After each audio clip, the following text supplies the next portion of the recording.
Praise the Lord. കർത്താവായ യേശുക്രിസ്തുവിന്റെ ധന്യനാമത്തിൽ സ്നേഹവന്ദനം.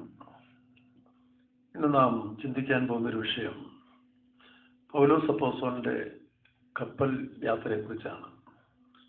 യെരുശലേമിൽ നിന്ന് അദ്ദേഹം റോമിലേക്കുള്ള യാത്ര നാം പഠിച്ചാൽ തൻ്റെ 4ാമത്തെ മിഷണറി ജേർണിയായിട്ടാണ് കാണുന്നത്. അത് ഏറ്റവും കഷ്ടങ്ങൾ നിറഞ്ഞ ഒരു സാഹസികമായ യാത്രയായിരുന്നെന്ന് അപ്പോസ്തല പ്രവൃത്തി 27-ാം അധ്യായത്തിൽ നമുക്ക് കാണാൻ കഴിയുന്നുണ്ട്. ഈ മെസ്സേജ് ശരിയായി മനസ്സിലാക്കണമെങ്കിൽ 27-ാം അധ്യായം ശരിയായി ഒന്ന് വായിച്ചെങ്കിൽ മാത്രമേ അത് ഗ്രഹിപ്പാൻ കഴിയുള്ളൂ. യെശയ്യാപ്രവചനം 57-ാം അധ്യായത്തിന്റെ 10-ാം വാക്യത്തിൽ വായിക്കുമ്പോൾ, വഴിയുടെ ദൂരം കൊണ്ട് നീ തളർന്നു പോയിട്ടും അത് നിഷ്ഫലമെന്ന് നീ പറഞ്ഞില്ല. നിന്റെ കൈവശം ജീവശക്തി കണ്ടതുകൊണ്ട് നിനക്ക് ക്ഷീണം തോന്നിയുമില്ല. വളരെ അർത്ഥവത്തായ ഒരു വാക്യമാണ്. ഇന്ന് ദൈവമക്കളായ നമ്മുടെ ജീവിതത്തിൽ തിരിഞ്ഞ് നാം നോക്കുമ്പോൾ നമ്മൾ പോയതായ പല പാതകളിൽ ഉണ്ടായ കഷ്ടങ്ങൾ, അപമാനം, നിന്ദ, പരിഹാസം, ഇതെല്ലാം നോക്കിയിട്ടും ഇതെല്ലാം സംഭവിച്ചിട്ട് നമ്മുടെ ജീവിതത്തിൽ തളർന്നു പോയിട്ടില്ല. തളർന്നു പോയെങ്കിൽ പോലും ഒരു പിന്മാറ്റത്തിലേക്ക് പോകാതെ നമ്മെ പിടിച്ചു നിർത്തിയത് അകത്തൊരു ജീവശക്തി ഉണ്ടായിരുന്നു. ആ ജീവന്റെ ശക്തി യേശുക്രിസ്തു മൂലം നാം പ്രാപിച്ച അനുഭവമാണ്. അതുകൊണ്ടാണ് ഇത്രയും ക്ലേശങ്ങളെല്ലാം സഹിച്ചിട്ടും ഇന്നും പലരും പിടിച്ചു നിൽക്കുന്നത്. ഇങ്ങനെ നാം പറയാറുണ്ട്, പുതുതായിട്ട് വരുന്നവരോടൊക്കെ പറയാറുണ്ട്, അവസാനത്തോളം പിടിച്ചു നിന്നോണം. യേശു പറയുന്നുണ്ട്, അവസാനത്തോളം സഹിച്ചു നിൽക്കുന്നവൻ രക്ഷിക്കപ്പെടുമെന്നാണ്. അവസാനത്തോളം സഹിച്ചു നിൽക്കുക. പാസ്റ്റർ ഫ്രെഡി പോൾ ഒരു ഉദാഹരണം ഇങ്ങനെ പറയുകയുണ്ടായി. ഇങ്ങനെ അവസാനത്തോളം സഹിച്ചു നിൽക്കുന്ന സഹനശക്തിയെ കുറിച്ച് അദ്ദേഹം പറഞ്ഞൊരു ഉദാഹരണം. പണ്ട് ആരംഭകാലങ്ങളിൽ, അതായത് ഏകദേശം ഒരു 60 വർഷത്തിനൊക്കെ മുമ്പുള്ള കാലമാണ്. അന്ന് ബസ് സർവീസുകളൊന്നും ഇല്ല. വളരെ ചുരുക്കമായിട്ട് 1-2 ബസ് ദേശത്ത് കൂടെ പോകുന്നൊരു കാലമാണ്. അങ്ങനെ താൻ ചെങ്കോട്ടയിൽ നിന്ന് മധുരയ്ക്ക് വരും, മധുരയിൽ നിന്ന് ചെങ്കോട്ടയ്ക്ക് പോയതായ അനുഭവത്തെക്കുറിച്ച് അദ്ദേഹം പറയുമ്പോൾ, മധുരയിൽ നിന്ന് താൻ ചെങ്കോട്ടയ്ക്ക് കേരളത്തിലേക്ക് വരാൻ വേണ്ടി ബസ് കയറി വരുമ്പോൾ മധുരയിൽ നിന്ന് തന്നെ ഒരൊറ്റ ബസ്സേ ഉള്ളൂ. രാവിലെ ഒരു ബസ്, പിന്നെ പിറ്റേ ദിവസമാണ്. അതുകൊണ്ട് ആൾക്കാർ ഈ ബസ് കാത്താണ് നിൽക്കുന്നത്. മധുരയിൽ നിന്ന് പുറപ്പെടുമ്പോൾ തന്നെ ആ ബസ്സിൽ ഏകദേശം ആളുകൾ നിറഞ്ഞിട്ടുണ്ട്. പിന്നീട് എത്രയോ സ്റ്റോപ്പുകൾ കഴിഞ്ഞിട്ടാണ് ചെങ്കോട്ടയിൽ എത്തേണ്ടത്. എന്നാൽ അങ്ങനെ ചെങ്കോട്ടയ്ക്ക് എത്തുന്നതിന് മുൻപ് അനേക സ്റ്റോപ്പുകളിൽ ഇത് നിർത്തും. ഓരോ സ്റ്റോപ്പിൽ നിർത്തുമ്പോഴും ജനത്തെ ഇടിച്ചാണ് കയറ്റുന്നത്. കണ്ടക്ടർ അവരെ വിട്ടിട്ട് പോകാൻ ആഗ്രഹിക്കുന്നില്ല. കാരണം പിന്നെ ബസ്സും ഇല്ല, തന്നെയല്ല വണ്ടിക്കാർക്ക് ലാഭവും വേണമല്ലോ. അങ്ങനെ ഇടിച്ച് കയറ്റി കഴിയുമ്പോൾ ബസ്സിലുള്ളവരാകെ വിയർക്കാൻ തുടങ്ങും, ക്ഷീണിക്കും. പറഞ്ഞ സമയത്ത് എത്താൻ സാധിക്കുന്നില്ല. ഈ ബസ്സിനകത്ത് ഞെരുക്കവും ഇടിയും കഷ്ടവും കൊണ്ട് അവരാകെ ക്ഷീണിച്ചും തളർന്നും പോകുമ്പോൾ എങ്ങനെയെങ്കിലും ഇറങ്ങിക്കിട്ടിയാൽ മതി, യാത്ര ചെയ്തില്ലെങ്കിലും കുഴപ്പമില്ല, ഇറങ്ങിയാൽ മതിയെന്ന് ചിന്തിക്കുന്ന സമയമാണ്. ഇവരുടെ വിചാരങ്ങൾ അറിയാവുന്ന കിളി ആ ഫുട്ബോളിൽ നിന്ന് ഒരു ഡബിൾ ബെല്ല് കൊടുക്കുന്നതിന് മുൻപ് പറയും, ചെങ്കോട്ട എത്താറായി. ചെങ്കോട്ട എത്താറായെന്ന് വളരെ സാമർഥ്യമായിട്ട് ഇദ്ദേഹം പറയുമ്പോൾ ആ ബെല്ല് വളരെ സ്പീഡിൽ രണ്ടൊന്ന് അടിച്ചു കഴിയുമ്പോഴേ ബസ്സിലിരിക്കുന്നവർ ഏതായാലും ചെങ്കോട്ട എത്താറായാലും ഇനിയിപ്പോൾ അല്പ കഷ്ടമല്ലേ ഉള്ളൂ. അങ്ങനെ വീണ്ടും അടുത്ത സ്റ്റോപ്പിലും ആളെ അടിച്ചു കയറ്റുമ്പോഴും കിളി പറയും, ചെങ്കോട്ട എത്താറായി. അങ്ങനെ ഒരു പ്രത്യാശയുടെ സന്ദേശം കൊടുത്ത് ഒരു വിധത്തിൽ അവിടെ പോയി എത്തിക്കഴിഞ്ഞപ്പോൾ ഈ ഭാരങ്ങളെല്ലാം തീരുകയും കിളിയുടെ തോളത്ത് തട്ടിയിട്ട് ചിലർ ഇറങ്ങിപ്പോകുന്ന കാഴ്ച നമുക്ക് കാണാൻ കഴിയുന്നുണ്ട്. നമ്മുടെ ക്രിസ്ത്യൻ ജീവിതത്തിൽ കർത്താവിൻ്റെ രഹസ്യവരവും അല്ലെങ്കിൽ വരവും പിന്നീട് സംഭവിക്കാൻ പോകുന്ന കാര്യങ്ങളെല്ലാം നമ്മൾ കേട്ടു. ശരിയായി ഇന്ന് ക്രിസ്തീയ ജീവിതം ചെയ്യുന്നവർക്ക് ഇന്നും കഷ്ടവും പോരാട്ടവും ഉണ്ട്. ഓട്ടവും പോരാട്ടവും എന്ന് പറയുന്നത് ക്രിസ്ത്യൻ ജീവിതത്തിൻ്റെ ഒരു പ്രധാന ഭാഗമാണ്. ഓട്ടവും പോരാട്ടവും രണ്ടുമില്ലെങ്കിൽ പിന്നൊന്നുമില്ല. തമിഴിൽ പറയും, ചുടും വരെ സൂര്യൻ, ചുറ്റും വരെ ഭൂമി, ഓടും വരെ നദി, പോരാടും വരെ മനുഷ്യൻ. സൂര്യൻ ചുടത്തക്കൊണ്ടുള്ളതായ സൂര്യതാപങ്ങളില്ലെങ്കിൽ പിന്നെ സൂര്യനില്ല. ഭൂമി ചുറ്റിക്കൊണ്ടേയിരിക്കുന്നതുകൊണ്ടാണ് ഈ പകലും രാത്രിയും ഈ വെളിച്ചവും ഈ പ്രകൃതിയും കാലാവസ്ഥകളെല്ലാം നമുക്ക് ലഭിക്കുന്നത്. ഒരു ദിവസം ഭൂമി ഓട്ടം നിലച്ചാൽ പിന്നീട് നിങ്ങൾക്കറിയാമല്ലോ, ഒരിടത്ത് പകൽ, ഒരിടത്ത് രാത്രി, ഒരിടത്ത് പ്രളയം, മഴ, ഒരിടത്ത് വെയിലിൻ്റെ ആധിക്യം. അപ്പോൾ ഓടും വരെ നദി എന്ന് പറയുന്നത് തന്നെ ഓടിക്കൊണ്ടിരിക്കുമ്പോഴാണ് നദി എന്ന് പറയുന്നത്. ഓട്ടം നിർത്തിയാൽ പിന്നെ നദിയിൽ വീഴുന്നതെല്ലാം മലിനമായി തീരും. ആ മാലിന്യങ്ങൾ ഏറ്റുകൊണ്ട് അവസാനം നദി പാഴായി പോകും.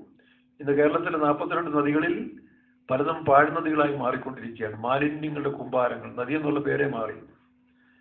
അപ്പോൾ നാം ഈ ഓടിക്കൊണ്ടേയിരിക്കണം. ഒഴുക്കുന്നേറ്റിൽ അഴുക്കില്ല എന്നൊരു പഴമൊഴിയുണ്ട്. ആത്മാവിൻ്റെ ഒരു ഒഴുക്ക് നമ്മളിൽ ഉണ്ടായിക്കൊണ്ടിരുന്നാൽ അഴുക്കുകളെല്ലാം മാറിപ്പോകും. ആത്മാവിൻ്റെ ഒഴുക്ക് നിന്നാൽ നിശ്ചയമായിട്ടും നമുക്ക് അഴുക്കുകളുടെയും മാലിന്യങ്ങളുടെയും കൂമ്പാരമാണ്. കഴിഞ്ഞ പെന്തക്കോസ്ത് ലോകത്തിലേക്ക് നാം തിരിഞ്ഞു നോക്കുമ്പോൾ പലരുടെയും ജീവിതത്തിൽ ഈ മാലിന്യങ്ങൾ കൊണ്ട് നിറഞ്ഞിരിക്കുന്ന ഒരവസ്ഥയാണെങ്കിൽ നിങ്ങളുടെ ഒഴുക്ക് നിന്നുപോയി. അതുകൊണ്ടാണ് ഇപ്പോഴും പലരോടും കയ്പും പ്രയാസവും വിദ്വേഷവും പകയും ഈ മാർഗത്തിൽ വന്നതിൻ്റെ പരിണത ഫലങ്ങളെല്ലാം ഏറ്റു പറഞ്ഞുകൊണ്ട് ഇങ്ങനെ പുലമ്പി കഴിയുന്ന ഒരു അവസ്ഥയാണെങ്കിൽ അത് നിങ്ങളുടെ കുറ്റം തന്നെയാണ്. നദി ക്ലീൻ ചെയ്യാൻ വേണ്ടി ഗംഗാനദി മുതൽ പല നദിയും ക്ലീൻ ചെയ്യാൻ ഇപ്പോൾ ഗവൺമെന്റ് പ്ലാൻ ഇട്ടിരിക്കുകയാണ്. ഇതുപോലെ നാമം ശരിയായൊരു ശുദ്ധീകരണം നടത്തിയാൽ, മാലിന്യങ്ങളെല്ലാം എടുത്തു കളഞ്ഞാൽ ഈ നദി ഒഴുകിക്കൊണ്ടേയിരിക്കും. അവിടെ അഴുക്കില്ല. അതുപോലെ പോരാടും വരെ മനുഷ്യന്റെ ജീവിതം എന്ന് പറഞ്ഞൊരു പോരാട്ടമാണ്. അവൻ ജനിച്ചപ്പോൾ തൊട്ടേ പോരാട്ടം, ജനിക്കാൻ തുടങ്ങുമ്പോൾ തന്നെ ഒരു പോരാട്ടത്തിൽ കൂടെയാണ് ഓടിയത്. നമുക്കറിയാം, ഒരു കുഞ്ഞ് ജനിക്കുമ്പോൾ അതിനെ ഗർഭപാത്രത്തിലേക്ക് എത്തിക്കുന്ന സമയം എന്ന് പറയുന്നത് 10,000 ലക്ഷങ്ങൾ ചേർന്ന അണുക്കൾ ഓടുകയാണ്. ഓടി അത് റിലേ റേസാണ്. ആദ്യത്തെ പുള്ളി ഗർഭപാത്രം ഇടിച്ച് അകത്ത് കയറുക, 1ാം സ്ഥാനത്ത് എത്തുകയാണ്. അപ്പൊ ഈ ഓട്ടം തുടങ്ങുന്നത് ജനനത്തിങ്കിൽ തന്നെ ഓട്ടമാണ്. അങ്ങനെ ജനിക്കുന്നത് തന്നെ ഓട്ടത്തിൽ കൂടിയാണ്. അതിന്റെ അർത്ഥം ഈ ഭൂമിയിൽ പിറന്നു വീഴുന്ന ഓരോ ജന്മങ്ങളും ആദ്യത്തെ മാരത്തോൺ ഓട്ടത്തിൽ ജയിച്ചവരാണ്. തോറ്റവരാരുമില്ല. അതുതന്നെ മതി നമ്മുടെ ക്വാളിഫിക്കേഷൻ. നമുക്ക് ബാക്കിയുള്ള എല്ലാത്തിനും ജയിക്കാൻ സാധിക്കുമെന്ന് ഈ സൂചിയുടെ മുന കൊണ്ട് പോലും എടുക്കാൻ കഴിയാത്ത വിധം, കാണാൻ കഴിയാത്ത വിധത്തിലുള്ളതായ ആ ജീവൻ പോരാട്ടത്തിൽ, ഓട്ടത്തിൽ നാം ജയിച്ചവരാണ്. ഒളിമ്പിക്സിൽ ജയിക്കുന്നതിനേക്കാൾ വലിയൊരു ഓട്ടമാണ് നമ്മൾ ആദ്യം തന്നെ ജയിച്ചത്. അതുകൊണ്ട് ഈ ഭൂമിയിൽ ജനിച്ചു വീഴുന്നവരെല്ലാം ആദ്യത്തെ ഓട്ടത്തിൽ ജയിച്ചവരാണ്. അത് മാത്രം മതി. നിങ്ങൾ അത് വെച്ചുകൊണ്ട് ഇനി ഓട്, നിശ്ചയമായിട്ട് ഓട്ടത്തിൽ ജയിക്കാൻ കഴിയും. പിന്നെ ഭൂമിയിൽ പിറന്നു വീഴുമ്പോൾ നമ്മുടെ ഓട്ടം ആരംഭിക്കുകയാണ്. പോരാട്ടമുണ്ട്. ഏശാവും യാക്കോബും 2 പേര് റബേക്കയുടെ ഗർഭപാത്രത്തിൽ കിടന്ന് പോരാടാൻ തുടങ്ങിയതാണ്. ഇന്നും ആ പോരാട്ടം തീർന്നിട്ടില്ല. ഏശാവ് എന്ന് പറയുന്നത് നമ്മുടെ ജഡം, യാക്കോബ് എന്ന് പറയുന്നത് ആത്മാവ്. ആത്മാവും ജഡവും തമ്മിൽ അവസാനം വരെ, മരണം വരെയും പോരാടുമെന്നാണ്. കാപ്പിപ്പിടി അച്ഛൻ്റെ അഭിപ്രായം നോക്കിയാൽ അത് മരിച്ചതിന് ശേഷം പിന്നെ അരമണിക്കൂർ പോരാട്ടം കാണുന്നതാണ്. അത്രയ്ക്ക് ശക്തിയാണ് ജഡം. എൻ്റെ ചെറുപ്പത്തിൽ ഞാൻ ഇറച്ചി വാങ്ങിച്ച് ഞായറാഴ്ച രാവിലെ വീട്ടിൽ കൊണ്ട് വെച്ചിട്ട് പള്ളിയിൽ പോയി തിരിച്ചു വരുന്ന സമയത്ത് 2 മണിക്കൂർ കഴിയുമ്പോൾ കറിച്ചട്ടി കിടന്ന് ചട്ടിക്കകത്തിരിക്കുന്ന ഇറച്ചി മാംസം പിടയ്ക്കുന്ന കണ്ടിട്ടുണ്ട്. ജഡത്തിന് അത്രയും വലിയ ശക്തിയുണ്ട്. അപ്പോൾ ഓട്ടവും പോരാട്ടവും നമ്മുടെ ജീവിതത്തിൽ വളരെ ശക്തമാണ്. അതുകൊണ്ടാണ് ഏതിനു വേണ്ടി പോരാടണം? യൂദായുടെ ലേഖനം 3-ാം വാക്യത്തിൽ പറയുമ്പോൾ വിശുദ്ധന്മാർക്ക് ഒരിക്കലായി പരമേൽപ്പിച്ചിരിക്കുന്ന വിശ്വാസത്തിന് വേണ്ടി പോരാടണം. ബാക്കി ഭൗമികമായ കാര്യങ്ങളും മറ്റു കാര്യങ്ങൾക്കെല്ലാം പോരാടാൻ പോയാൽ അവസാനം പരാജയപ്പെട്ടു പോകും. എന്നാൽ ഈ വിശ്വാസത്തിന് വേണ്ടി പോരാടുമ്പോൾ അപ്പോസ്തലൻ തീമോഥെയോസ് പറയും, നല്ല ഭടനായി. ഭടന്മാർ ഒരുപാടുണ്ട്. കൂലിക്ക് പട്ടാളത്തിൽ ചേരുന്നവരുണ്ട്, രാജ്യത്തിന് വേണ്ടി മനഃപൂർവ്വം ജീവൻ കൊടുക്കാൻ പോകുന്നവരുണ്ട്. അപ്പോൾ കൂലിപ്പട്ടാളക്കാരുടെ കൂട്ടത്തിലാകരുത്. ഇന്ന് സുവിശേഷ വേലയിലും വിശ്വാസ ജീവിതത്തിലൊക്കെ നമ്മൾ നോക്കുമ്പോൾ കൂലിപ്പട്ടാളക്കാരെ പോലെ ലാഭത്തിന് വേണ്ടി പലരും പോവുകയാണ്. ക്രിസ്തീയ ജീവിതത്തിൽ ലാഭത്തിന് വേണ്ടി ആകരുത്, നഷ്ടക്കച്ചവടമാണ്. കർത്താവ് ലോകത്തിൽ വന്ന് തന്നെ നഷ്ടപ്പെടുത്തിയതുപോലെ നാമും നഷ്ടപ്പെടുത്താൻ തീരുമാനിച്ചെങ്കിൽ മാത്രമേ ഈ ഓട്ടം, ഈ പോരാട്ടം പൂർണ്ണമാകാൻ സാധിക്കുകയുള്ളൂ. അവിടെ കൂലിപ്പട്ടാളക്കാരെ പോലെ ഓടരുത്. അവിടെ യഥാർത്ഥത്തിൽ ജീവൻ കൊടുക്കുന്ന നല്ല ഭടൻ. അതുകൊണ്ടാണ് പൗലോസ് പറയുന്നത് നല്ല ഭടനായി കഷ്ടം അനുഭവിക്കുക. നല്ല ഭടൻ എന്ന് പറയുമ്പോൾ എഫേസ്യ ലേഖനം 6-ാം അധ്യായത്തിൽ 5-6 കൂട്ടങ്ങൾ ഇവിടെ ധരിക്കണം. ആരെങ്കിലും സത്യം കെട്ടണം, രക്ഷ എന്ന കവചം, നീതി, മാർക്കവചമായിട്ട് നീതിയെ ധരിക്കണം, പിന്നീട് കാലിന് സമാധാനത്തിന്റെ സുവിശേഷമായ ചെരുപ്പ്. ആ സമാധാനത്തെ സൂക്ഷിക്കുന്നവരായിട്ടിരിക്കണം. പറയുന്നുണ്ടല്ലോ, സമാധാനത്തെ ഘോഷിക്കുന്നവരുടെ പാദം പർവ്വതങ്ങളിൽ എത്ര മനോഹരം. ഉത്തമഗത്തിൽ വായിക്കുമ്പോൾ അല്ലയോ പ്രഭുകുമാരി ചെരിപ്പിട്ടിരിക്കുന്നതിന്റെ കാലെത്ര സൗന്ദര്യം. അപ്പോൾ ആ രീതിയിൽ ഒരു നല്ല ഫലം ധരിക്കേണ്ട കാര്യങ്ങളൊക്കെ ഉണ്ട്.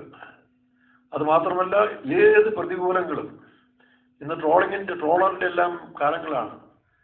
മന്ത്രിമാരെയും ലോകത്തിലെ നേതാക്കന്മാരെയും പലരെയും ട്രോൾ ചെയ്യുന്നതിന് ഇന്ന് വലിയ ഉത്സാഹമുള്ളൊരു കാലമാണ്. അതുപോലെ പിശാച് നമ്മളെ ട്രോൾ ചെയ്യാൻ അവിശ്വാസത്തിന്റെ വാക്കുകളും നിന്ദയുടെയും പരിഹാസത്തിന്റെ വാക്കുകളും നേരെ തീയമ്പുകൾ കൊടുത്ത് അധൈര്യപ്പെടുത്തുന്ന സമയത്തിൽ അതിനെ നേരിടുവാനുള്ളതായ പരിചയം നമുക്കുണ്ടായിരിക്കണം. വിശ്വാസം എന്ന പരിചയ. അതുകൊണ്ടാണ് പൗലോസ് നിങ്ങൾ വിശ്വാസത്തിൽ ഇരിക്കുന്നുവോ എന്ന് നിങ്ങളെ തന്നെ ചോദന ഞാൻ പറയുന്നത്. ഷുഗർ പരിശോധിക്കും, കൊളസ്ട്രോൾ പരിശോധിക്കും, പ്രഷർ പരിശോധിക്കും. പക്ഷേ ഓരോ ദിവസവും പരിശോധിക്കേണ്ടത് വിശ്വാസത്തിൽ ഇരിക്കുന്നു എന്ന് നിങ്ങളെ തന്നെ ചോദനയാണ്.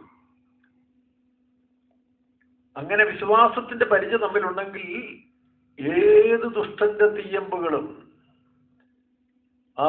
നമ്മുടെ നേരെ വന്നാലും നമുക്ക് ഭയപ്പെടേണ്ട ആവശ്യമില്ല.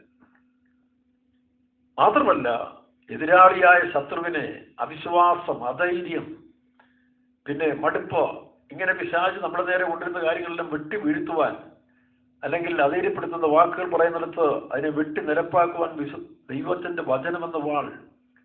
മരുഭൂമിയിൽ പിശാച് യേശുവിനെ പരീക്ഷിച്ചപ്പോൾ യേശു നല്ല വചനങ്ങൾ കൊടുത്ത് അവന്റെ ജ്ഞാനത്തെ തലയെ വെട്ടിയ, തലയെന്ന് പറഞ്ഞ ജ്ഞാനം, ലോകജ്ഞാനത്തെ ആത്മീയ ജ്ഞാനം കൊണ്ട്, വചനത്തെ കൊണ്ട് നാം ജയിക്കേണ്ടതായിരിക്കുന്നു. അപ്പൊ അങ്ങനെ ഒരു നല്ല പഠനമായിട്ട് നമ്മൾ ഇറങ്ങിത്തിരിക്കുമ്പോൾ പൗലോസ് അത് വളരെ വ്യക്തമായിട്ട് പറയുന്നുണ്ട്. ജീവിതത്തിൽ അവസാനം വരെയും ഓട്ടവും പോരാട്ടവും. അപ്പോസ്തലൻ പറയുന്നുണ്ട്, ഞാൻ നല്ലപോലെ പൊരുതി ഓട്ടം തികച്ച് വിശ്വാസം കാത്തു. അപ്പൊ നല്ലപോലെ പൊരുതുന്ന സത്യത്തിന് വേണ്ടി, നീതിക്ക് വേണ്ടിയായിരിക്കണം. ഭൗമികമായ കാര്യങ്ങൾക്ക് ലാഭത്തിന് വേണ്ടി പോരാടാൻ പോയാൽ ആ പോരാട്ടം അപകടമായി തീരും.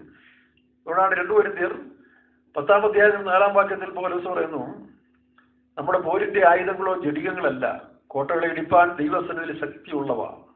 ആ ശക്തി ഉപയോഗിച്ച് ഞങ്ങൾ സങ്കല്പങ്ങളും വിചാരങ്ങളും, പലപ്പോഴും നമ്മുടെ തിന്മയിലേക്ക് നടത്തുന്ന, ദോഷത്തിലേക്ക് നടത്തുന്ന, അവിശ്വാസത്തിൽ നടത്തുന്ന നമ്മുടെ മനസ്സിലുണ്ടാകുന്ന സങ്കല്പങ്ങളാണ്.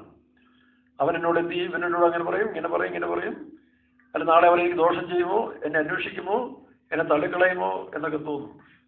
ഈ അടുത്ത സമയത്ത് നമ്മുടെ സുവിശേഷ വേലക്കാർക്ക് ഒരു ചെറിയ പരീക്ഷകളുണ്ടായി. കോവിഡ് രോഗം വരുന്നവരെല്ലാം വീട്ടിൽ പോയിക്കൊള്ളാൻ ഒരു അനൗൺസ്മെന്റ് ഇവിടുന്ന് വന്നു. മേളിൽ നിന്ന് അങ്ങോട്ട് വന്നതെന്നാണ് പറയുന്നത്. അപ്പൊ എന്നെ ചിലർ വിളിച്ചു. ഞാൻ സത്യമാണല്ലോ, കോവിഡ് രോഗം വരുന്നവരെല്ലാം ക്വാറന്റൈന് വീട്ടിൽ പോകൂ. പക്ഷെ ഞാൻ പോകത്തില്ല, എനിക്ക് വീടില്ലല്ലോ, എനിക്കുള്ള വീട് സ്വർഗത്തില്ല. അതുകൊണ്ട് കോവിഡ് വന്നാലും വന്നില്ലേലും എനിക്ക് സ്വർഗം എന്ന് പറയുന്ന വീടില്ലാതെ ഞാൻ എന്നെ വീട് ഉപേക്ഷിച്ചു. 40 വർഷത്തിന് മുമ്പേ വീട് ഉപേക്ഷിച്ചു, എല്ലാം വിട്ടു. ഇപ്പോൾ ആരുമില്ല. അപ്പൊ പിന്നെ വീട്ടിൽ പൊക്കോളാൻ പറഞ്ഞതിന്റെ അർത്ഥം, അങ്ങനെ പാസ്റ്റർമാരാരെങ്കിലും വീട്ടിൽ പൊക്കോളാൻ പറഞ്ഞതിന്റെ അർത്ഥം എന്താ? വീട്ടിൽ പോകാൻ ഒരുക്കിക്കോളാനാ പറഞ്ഞത്, സ്വർഗത്തിലെ വീട്ടിൽ പോകാൻ ഒരുക്കിക്കോളാം. അത് മനസ്സിലാകാത്ത എല്ലാവരും വിചാരിച്ചത് അവരവരുടെ, ഇപ്പൊ വീടുള്ളവർക്കല്ലേ ആ സംശയം വരുന്നത്. വീടില്ലാത്ത എനിക്കോ പറഞ്ഞ പാസ്റ്റർക്കോ സംബന്ധിച്ച് ഒറ്റ വീടേ ഉള്ളൂ, അത് സ്വർഗത്തിലെ വീടാണ്. ആ വീട്ടിൽ പോകണമെങ്കിൽ കോവിഡ് വരണമെന്നില്ല. പണ്ട് ഹെൻറി 8 ഇംഗ്ലണ്ടിലെ രാജാവ് 2 മിഷണറിമാരെ കർശനമായി ശാസിച്ചു, ഇവിടെ സുവിശേഷം അറിയിക്കണ്ടെന്ന് പറഞ്ഞു. തന്റെ ആരംഭഘട്ടം കേട്ടോ, 2-ാം ഘട്ടം താൻ ബൈബിളെല്ലാം ട്രാൻസ്ലേറ്റ് ചെയ്ത ആളാണ്. അപ്പൊ ആ മിഷണറിമാർ പറഞ്ഞു, രാജാവേ, സ്വർഗത്തിലെ രാജാവിന്റെ സുവിശേഷം അറിയിക്കാൻ നിങ്ങൾ അയച്ചിരിക്കുകയാണ്. ഇനിമേ നിങ്ങളിവിടെ അറിയിച്ചാൽ നിങ്ങളെ തെംസ് നദിയിൽ എറിയുന്നു പറഞ്ഞു. തെംസ് നദിയാണല്ലോ ഇംഗ്ലണ്ടിലെ പ്രധാനപ്പെട്ട നദി. അപ്പൊ അവര് പറഞ്ഞു, രാജാവേ, വെള്ളത്തിൽ കൂടെ ആയാലും തീയിൽ കൂടെ ആയാലും ഞങ്ങൾക്ക് സ്വർഗത്തിൽ പോകണം, അത്രയേ ഉള്ളൂ. അത് രാജാവ് എന്തുവേണം ചെയ്തോളാൻ പറഞ്ഞു. തീയിൽ കൂടെ അല്ലേ ശാദ്രക് മേശക്ക് അതിന് പോയത്. അവരെന്താ പറഞ്ഞത്? ഭയപ്പെട്ടോ? അവര് പറഞ്ഞെന്താണ്? ഞങ്ങളെ ദൈവം വിടുവിച്ചാലും വിടുവിച്ചില്ലേലും ഈ ബിംബത്തെ ഞങ്ങൾ നമസ്കരിക്കത്തില്ല. അപ്പൊ തീരിട്ടു. 4-ാമത് തരത്തിൽ അവരോട് ഉലാവി. അപ്പൊ വിടുവിച്ചാലും ഇല്ലെങ്കിലും അതാണ് വിശ്വാസം. വിടുവിക്കും എന്ന് പറഞ്ഞുകൊണ്ട് കാത്തിരുന്ന ചിലപ്പം അവിശ്വാസിയായിത്തീരും. യഥാർത്ഥ വിശ്വാസം വിടുവിച്ചാലും ഇല്ലെങ്കിൽ. വിശ്വാസത്തിന് 2 ഭാഗമുള്ളത്, ദൈവപുത്രങ്കൽ വിശ്വാസം, ദൈവപുത്രന്റെ വിശ്വാസം. ആരംഭനാളുകൾ ദൈവപുത്രങ്കൽ വിശ്വാസമാണ്, പിന്നീട് ദൈവപുത്രന്റെ വിശ്വാസം. ഞാനല്ല, ക്രിസ്തു അത്രേ. പാസ്റ്റർ മനോഹരൻ ഒരിക്കൽ നല്ലൊരു വിഷയം യൂട്യൂബിൽ കിടപ്പുണ്ട്. മോസ്റ്റ് ഹോളി ഫെയ്ത്ത്, അതിവിശുദ്ധ വിശ്വാസം എന്ന് പറയുന്ന ഒരു വിഷയം താനെ 4 ടോപ്പിക്കായിട്ട് അതിനകത്ത് ഇട്ടിട്ടുണ്ട്. അതിൽ താൻ പറയുന്നത് വിശ്വാസത്തിന്റെ 3 സ്റ്റെപ്പുകളാണ്. നമ്മുടെ 3 സ്റ്റേജസ് പോലെയാണ്. 3 സ്റ്റേജസ് ഓഫ് ടെമ്പിൾ പോലെ വിശ്വാസത്തിന്റെ 3 സ്റ്റെപ്പുകൾ അദ്ദേഹം പറയുന്നുണ്ട്. ഇത് ടെൻസിങ് ഹില്ലാരിയും പർവ്വതം കയറാൻ ചെല്ലുന്നതിന് മുമ്പ് പലരും അവിടെ തോറ്റുപോയ സ്ഥാനത്തിൽ ഇവർ 3 ക്യാമ്പുകൾ, 3 ബേസ് ക്യാമ്പുകൾ ഉണ്ടാക്കി ഓരോ ബേസ് ക്യാമ്പിലും കൃത്യനിഷ്ഠയോടുകൂടി പ്ലാൻ ചെയ്ത് യാത്ര ചെയ്ത് 3ാമത്തെ ഘട്ടത്തിൽ ടോപ്പിൽ ചെല്ലുമ്പോൾ ഹിമാലയത്തിന്റെ മേളിൽ ഒരാൾക്ക് മാത്രമേ നിൽക്കാൻ സ്ഥലമുള്ളൂ, 2 പേർക്കില്ല. ആ ഒരാളെന്ന് പറയുമ്പോൾ ടെൻസിങ് ഹില്ലാരിയാണ് സാഹിബാണ് നിൽക്കേണ്ടത്. പക്ഷെ സാഹിബ് ബുദ്ധിയോടെ ഹില്ലാരിയെ കയറ്റി നിർത്തി ഫോട്ടോ എടുത്തു. 2ാമത് സാഹിബിനെയും ഫോട്ടോ എടുത്തു. അപ്പൊ നമ്മൾ ഉദ്ദേശിക്കുന്ന പോലെ ക്രിസ്ത്യൻ ജീവിതത്തിന്റെ അവസാനത്തിൽ വരുമ്പോൾ ഞാനല്ല ക്രിസ്തു അത്രേ. അപ്പോൾ ബേസ് ക്യാമ്പ് മുതലേ ക്രിസ്തു നമ്മിൽ വളരാൻ ആരംഭിക്കണം. ക്രിസ്തു നിങ്ങളിൽ പുതിയ മനുഷ്യനായി പിന്നെ പൂർണ്ണ മനുഷ്യനായി തീരണം. അങ്ങനെ പൂർണ്ണ മനുഷ്യനായി തീരുമ്പോൾ ഞാനല്ല പിന്നെ ഇതിനെ ഭയപ്പെടുന്നത്, ക്രിസ്തു അല്ലേ, അവൻ ലോകത്തെ ജയിച്ചവനാണ്. ഇത് ആണ് നമ്മുടെ മാർഗം പഠിപ്പിച്ചുകൊണ്ടിരിക്കുന്നത്. അത്രയുമല്ല എൻ്റെ കർത്താവായ യേശു ക്രിസ്തുവിന്റെ പരിജ്ഞാനത്തിന്റെ ശ്രേഷ്ഠ നിമിത്തം ഇപ്പോൾ ഞാൻ ജഡത്തിൽ ജീവിക്കുന്ന എന്നെ സ്നേഹിച്ച് എനിക്ക് വേണ്ടി തന്നെത്താൻ ഏൽപ്പിച്ചു കൊടുത്ത ദൈവത്തിന്റെ വിശ്വാസം. അപ്പൊ അങ്ങനെ ഒരു വിശ്വാസത്തിലാണ് നമ്മൾ മുന്നോട്ട് ജീവിക്കേണ്ടത്. അതുകൊണ്ട് ആ വിശ്വാസത്തിന് നല്ല പൊരുതുക. പാട്ടുകാരൻ പറഞ്ഞ പോലെ പോരാടുന്നു ഞാൻ ധൈര്യമാ വിശ്വാസം കാത്തുകൊണ്ട്, പോരാടുന്നു ഞാൻ ധൈര്യമാ വിശ്വാസം കാത്തുകൊണ്ട്. അങ്ങനെ വിശ്വാസം കാത്തുകൊണ്ട് പോരാടുമ്പോൾ ഒരുപാട് പ്രതികൂല സാഹചര്യങ്ങൾ ഉണ്ടാകും. അതിനെ തരണം ചെയ്യാൻ നമ്മൾ തന്നെയല്ലല്ലോ. യേശു പറഞ്ഞ ലോകാവസാനത്തോളം എല്ലാ നാളും ഞാൻ നിങ്ങളോട് കൂടെ ഉണ്ടാകും. നിങ്ങളിലുള്ളവൻ ലോകത്തുള്ളവനേക്കാൾ വലിയവൻ. അങ്ങനെ ഏത് ഘട്ടത്തിലും മറ്റുള്ളവർക്ക് ഭയം നമ്മൾ ഒരു വിശുദ്ധനാകാൻ കഴിയുന്നില്ലല്ലോ എന്നാണ്. വിശുദ്ധനാകുക എന്ന് പറയുന്നതിന് 3 ഘട്ടമുണ്ട്. ഒന്ന്, വിശ്വാസത്തിന്റെ ഒരു തികവിലേക്ക് നമ്മൾ യാത്ര ചെയ്യണം. വിശ്വാസമുള്ളൊരു മനുഷ്യൻ അവൻ ദൈവമുമ്പാകെ വിശ്വസ്തനായി തീരും. നാം വിശ്വസ്തനല്ല എങ്കിൽ വേദപുസ്തകം വിശ്വസ്തതയെ കുറിച്ച് വളരെ പ്രാധാന്യം കൊടുക്കുന്നുണ്ട്. അപ്പോൾ ആ വിശ്വസ്തരായി തീരുന്നവർക്കാണ് വിശുദ്ധനാകാനുള്ള അനുഭവം ദൈവം കൊടുക്കുന്നത്. നിങ്ങൾ വിശ്വസ്തരല്ലാത്തത്തോളം കാലം നിങ്ങൾക്കൊരു വിശുദ്ധനാകാൻ കഴിയില്ല. വിശ്വാസത്തിൽ വളരണം, പിന്നീട് അറിഞ്ഞ സത്യത്തിലും ഏൽപ്പിച്ച കാര്യങ്ങളിലും വിശ്വസ്തരാകണം. അപ്പോൾ ഒരുപാട് പോരാട്ടം ഉണ്ടാകും. നമ്മുടെ ഇടയിൽ തന്നെ ഉണ്ടാകും. പൗലോസിനൊക്കെ ഉണ്ടായില്ലേ? യേശുവിനുണ്ടായില്ലേ? പൗലോസിന് എന്തുമാത്രം പോരാട്ടം ഉണ്ടായി. സ്വന്തം ജനത്തിനിടയിൽ കള്ള അപ്പോസ്തലന്മാർ, കള്ള സഹോദരന്മാർ, യഹൂദന്മാർ, അങ്ങനെ ഒരുപാട് പേരിൽ നിന്നെല്ലാം ഉണ്ടാകുമ്പോഴും താൻ അതെല്ലാം തള്ളി നീക്കിക്കൊണ്ട് ഈ എഞ്ചിൻ ബോട്ട് വർക്ക് ചെയ്യുമ്പോൾ അത് മുന്നോട്ട് തള്ളി പോകുന്ന പോലെയാണ്. ഏത് പ്രതികൂല സാഹചര്യം തള്ളി മുന്നോട്ട് പോകുന്ന പോലെ അങ്ങനെ പോയവർക്ക് മാത്രമേ ഇവിടെ അവസാനിപ്പാൻ കഴിയുള്ളൂ. അങ്ങനെ വിശുദ്ധനായി തീരുക എന്ന് പറയുന്നത് അതൊരു ഗിഫ്റ്റാണ്, ദൈവത്തിന്റെ ഒരു ദാനം കൂടിയാണ്. അത് നമ്മൾ പ്രാപ്തരാകണമെങ്കിൽ നമ്മുടെ ഭാഗം നാം ആ ദൈവത്തെ വിശ്വസിക്കുക. ഒരു ദിവസം ഞാൻ ആരെ വിശ്വസിച്ചിരിക്കുന്നു ഞാൻ അറിയുന്നു, അവൻ എൻ്റെ ഉപനിധി കാത്തുകൊള്ളും. ആ വിശ്വാസം കളയാതെ ആ ബേസ് ക്യാമ്പിൽ കൂടെ 3ാമത്തെ ബേസ് ക്യാമ്പിന്റെ ടോപ്പിൽ ചെല്ലുമ്പോൾ അവിടെ ഒരു വ്യക്തിയെ മാത്രമേ കാണാൻ കഴിയുള്ളൂ. അതാരായിരിക്കും? ഞാനല്ല, ക്രിസ്തു. അപ്പോൾ അങ്ങനെ ഒരു ജീവിതം വേണം നമ്മൾ മുന്നോട്ട് നടത്താൻ, ആ വിശ്വാസത്തിന്റെ തികവിൽ. അതുകൊണ്ടാണല്ലോ കാന്തയെ കുറിച്ച് പറയുമ്പോൾ എഫെസ്യർ 4:12 അത് നാം എല്ലാവരും വിശ്വാസത്തിലും ദൈവത്തിനെ കുറിച്ചുള്ള പരിജ്ഞാനത്തിന്റെ ശ്രേഷ്ഠതയിലും എത്തുമ്പോൾ നമ്മൾ പിന്നീട് ലോകത്തിൽ ഒരു കാര്യം നമുക്ക് ചിന്തിക്കേണ്ട ആവശ്യമില്ല. നമ്മൾ വിശ്വസ്തരായി ജീവിക്കും. ദൈവവചനത്തിന് വിശ്വസ്തത, ദൈവത്തിന്റെ ശുശ്രൂഷയിൽ വിശ്വസ്തത, ദൈവിക കാര്യങ്ങളിൽ വിശ്വസ്തത, അനുദിന ജീവിതത്തിൽ വിശ്വസ്തത. എങ്ങനെ വിശ്വസ്തരായി തീരുമ്പോൾ, വിശ്വസ്തത എപ്പോഴും ദൈവത്തിന് ഇഷ്ടമാണ്. നമ്മൾ പറയുന്നില്ലയോ, ഭരണകർത്താക്കന്മാരും അവരോട് വിശ്വസ്ത കാണിക്കുന്നവരെ അവരെ ഉയർത്തിക്കൊണ്ടേയിരിക്കും, അവരോട് അവിശ്വസ്ത കാണിക്കുന്നവരെ നീക്കിക്കളയും. പക്ഷെ ദൈവം അങ്ങനല്ല. ദൈവം വിശ്വസ്തരായിരിക്കുന്ന ഏത് ഘട്ടത്തിലും എപ്പോഴും അവർക്ക് വേണ്ടി ദൈവത്തിന്റെ കണ്ണുണ്ട്. മനസ്സിലാകുന്നു? അത് ജാതിയും മതവും രാഷ്ട്രീയമൊന്നും നോക്കിയല്ല. ഏത് ജാതിയിലും അവനെ ഭയപ്പെട്ട് നീതി പ്രവർത്തിക്കുന്നവനെ, ആ വിശ്വസ്തരായ മനുഷ്യരെ വെളിപ്പാട് 21-ാം വായിക്കുമ്പോൾ സൗജന്യമായിട്ടാണ് ദൈവം ഈ വിശുദ്ധിയുടെ അനുഭവം കൊടുക്കുന്നത്. അല്ലെങ്കിൽ വിശുദ്ധി എന്ന് പറയുന്നൊരു ഗിഫ്റ്റാണ്. അതുകൊണ്ടാണ് 1-5 23-24 വായിക്കുമ്പോൾ സമാധാനത്തിന്റെ ദൈവം തന്നെ മീൻസ് അത് ഡിക്ലറേഷനാണ്. ഇംഗ്ലീഷിൽ 4 ടെൻസിലൊന്നാണ് ഡിക്ലറേഷൻ, എക്സ്ക്ലമേഷൻ, ക്വസ്റ്റ്യൻ, പിന്നീട് ഡിക്ലറേഷൻ എന്നൊക്കെ പറയുന്നത് ഒരു ടെൻസാണ്, ഫ്രേസാണ്. അപ്പോൾ രാജാവ് കൽപ്പിച്ചാൽ നടന്നിരിക്കും. ആ രാജാവിൻ്റെ കൽപ്പനയാണ് നിങ്ങൾ വിശുദ്ധരായി തീരുക എന്നുള്ളതാണ്. സമാധാനത്തിൻ്റെ ദൈവം തന്നെ നിങ്ങളെ പൂർണ്ണമായും വിശുദ്ധീകരിക്കട്ടെ. നിങ്ങളുടെ ദേഹവും ദൈവിക ആത്മാവും കർത്താവിൻ്റെ പ്രത്യക്ഷതയിലെ ശേഷം അടുത്ത് പറയുമ്പോൾ നിങ്ങളെ വിളിക്കുന്നവൻ വിശ്വസ്തൻ. നോക്കണം, അപ്പോൾ നമ്മൾ എത്ര പാടുപെട്ടാലും പ്രാർത്ഥിച്ചാലും ഉപവസിച്ചാലും ഒന്നും വിശുദ്ധനാകത്തില്ല. നിങ്ങളെ ഏൽപ്പിക്കുന്ന വേലയിൽ വിശ്വസ്തനാകുക. ആ വിശ്വസ്തരെ ദൈവം വിശുദ്ധരാക്കി മാറ്റും. ആ വിശുദ്ധരാണ് ദൈവത്തിൻ്റെ രാജ്യം പൂർണ്ണമായിട്ട്, അല്ലെങ്കിൽ ആ വിശ്വസ്തര് വിശുദ്ധരായി കഴിയുമ്പോൾ ഈ രാജ്യം പൂർണ്ണമായിട്ട് അവകാശമാകാൻ കഴിയും. ഹൃദയശുദ്ധിയുള്ളവൻ ഭാഗ്യവാൻ, അവർ ദൈവത്തിൻ്റെ മുഖം കാണും. ദൈവത്തിൻ്റെ മുഖം കാണുന്നത് ഹൃദയശുദ്ധി, മറ്റൊന്ന് ക്ഷമിക്കുക. യേശു ക്രൂശിൽ വെച്ച് ക്ഷമിച്ചു കൊടുത്തു. പിതാവ് ഇവർ ചെന്നറിയാമെങ്കിൽ ഒരു ക്ഷമിക്കണമേ. അതാണ് ക്ഷമിക്കുന്നവർക്ക് ഒരു ദൈവത്തിൻ്റെ മുഖമുണ്ടെന്നാണ്. ഏശാവും യാക്കോബും വീട്ടിൽ നിന്ന് പിരിയുമ്പോൾ ഏശാവ് പറയും, നിന്നെ ഞാൻ കൊല്ലും, അപ്പൻ്റെ അടിയന്തരത്തിന് വരുമ്പോൾ ഞാൻ നിന്നെ കൊല്ലും. അങ്ങനെ കൊലപാതകയുടെ ആത്മാവുള്ളവനായ ഏശാവ് പിൽക്കാലത്തിൽ ദൈവത്തിൻ്റെയും അവൻ്റെ അപ്പൻ്റെയും അനുഗ്രഹം നിമിത്തം അവൻ്റെ സ്വഭാവം മാറി, അവൻ വിശേഷിക്കപ്പെട്ടവനായിട്ട് മാറി. എന്നാൽ യാക്കോബ് മാറിയില്ല. യാക്കോബ് കടമ്പൽ വെച്ചാണ് ഭയന്നിട്ടാണ് ദൈവത്തിനടുത്ത് പോയി അനുഗ്രഹത്തിന് വേണ്ടി കാത്തിരുന്നത്. അത് തന്ത്രപരമായിട്ട് വാങ്ങിക്കാൻ നോക്കി, പക്ഷെ ദൈവം പിടിച്ച് തുടയെല്ലാം ഉടുക്കി അവൻ്റെ പേരെല്ലാം സമ്മതിച്ച് അവനെ ശുദ്ധീകരിച്ചു. ശുദ്ധീകരണം കഴിഞ്ഞ് കൊണ്ടുവരുമ്പോൾ ഏശാവിനെ ഭയപ്പെട്ടെങ്കിലും ഏശാവിൻ്റെ മുഖം നോക്കുമ്പോൾ യാക്കോബ് പറയുന്നു, നിന്റെ മുഖം ദൈവത്തിൻ്റെ മുഖം പോലെയാണ്. പ്രിയരെ, ക്ഷമിക്കുന്നവർക്ക് ദൈവത്തിൻ്റെ മുഖമാണ്. ഇന്നു മുതൽ നിങ്ങൾ മറ്റുള്ളവരെ ക്ഷമിച്ചു കൊടുക്കുക.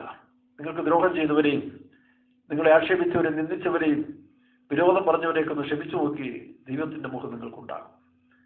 അപ്പം ഇതുപോലെ നാമം വിശുദ്ധരായി നമ്മെ തന്നെ ഒരുക്കി കഴിയുമ്പോൾ ദൈവത്തിൻ്റെ മുഖം കാണുന്നവരായി തീരും. ഹൃദയശുദ്ധിയുള്ളവർ ഭാഗ്യവാന്മാർ.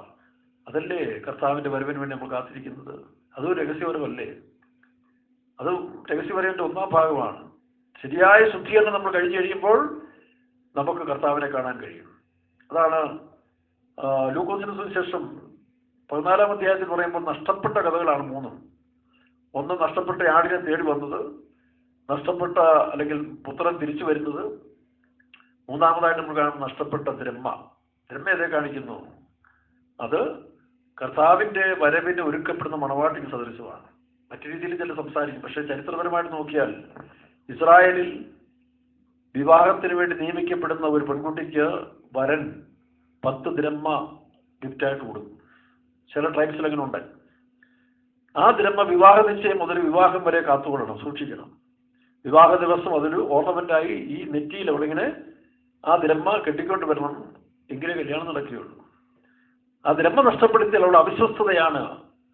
അങ്ങനെ അവിശ്വസ്തത കല്യാണം കഴിക്കാൻ ഇസ്രായേലിൽ ഒരു ആൾക്കാരും മുന്നോട്ട് വരികയില്ല. അങ്ങനെ ജീവിതകാലം മുഴുവൻ വിവാഹമില്ലാത്തവളായി കഴിയേണ്ടി വരുന്നതുകൊണ്ടാണ് ഒരു ദ്രഹ്മ എന്ന് പറയുന്ന നിസ്സാരമായ കാര്യം നഷ്ടപ്പെട്ടതുപോലെ തോന്നിയപ്പോൾ വിളക്ക് കത്തിച്ച് വീടടിച്ചു വാരി മുഴുവനും പരിശോധിച്ച് കണ്ടെത്തും വരെയും. ആ കണ്ടെത്തും വരെ എന്ന് പറഞ്ഞാൽ മറ്റൊരു വാക്യം പറയുന്നല്ലോ, ആദ്യ സ്നേഹമെന്ന് നഷ്ടപ്പെട്ടെന്നില്ലേ? ആദ്യ സ്നേഹം നഷ്ടപ്പെടുക എന്ന് പറയുന്നത് ഒരു ദ്രഹ്മയാണ്. ഒരു കുറവ് തന്നെ കുറിച്ച് പറയാനുണ്ട്. അപ്പൊ ഈ കാലത്ത് നാം നഷ്ടപ്പെട്ട ദ്രഹ്മ വീണ്ടെടുത്തോണം, എങ്കിൽ മാത്രമേ നമുക്ക് വിവാഹത്തിന് വേണ്ടി ഒരുക്കപ്പെടുവാൻ കഴിയുകയുള്ളൂ. അപ്പൊ ഏൽപ്പിച്ച കാര്യത്തിൽ നാം വിശ്വസ്തരായി മുൻപോട്ട് പോകുമ്പോൾ നമുക്ക് ആ ദിവസത്തിന് വേണ്ടി ഒരുങ്ങാൻ കഴിയും. ദൈവത്തിന് സ്തോത്രം. അപ്പോൾ കഷ്ടങ്ങളിലും പ്രയാസങ്ങളിലും പാടുകളിലും മധ്യയാണ് ഈ പൂർണ്ണ നമ്മൾ പ്രാപിക്കുന്നത്. ഇപ്പോൾ നമ്മൾ ഒരു അവസാന ഘട്ടത്തിൽ വന്നിരിക്കുകയാണ്.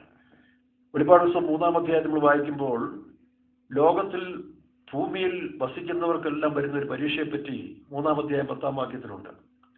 അത് ഭൂതലത്തിൽ എങ്ങും വരുവാനുള്ള പരീക്ഷാകാലം എന്നാണ് പറഞ്ഞിരിക്കുന്നത്. ഇപ്പോൾ ഒരു വിധത്തിൽ പറഞ്ഞാൽ ഈ ലോക്ക്ഡൗൺ കാലവും മുഴു ലോകത്തെ ബാധിച്ചൊരു പരീക്ഷകാലമാണ്.